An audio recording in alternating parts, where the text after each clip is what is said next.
Hey everybody, welcome back. Today we're going to align an item vertically using align self. Just as you can align an item horizontally, there's a way to align an item vertically as well. To do this, you use the align self property on an item.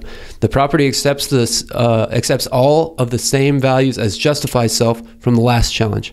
What was it? Stretch, center, start, and end?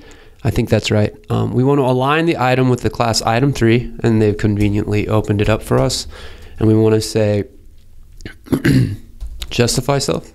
No. Align self. And we want to set it to end. Cool. And we see this box right here, which is the pale turquoise box, has been aligned at the end. The other options were center, which put it in the middle, and start. And that put it at the top. So think of it, this is the start and this is the end.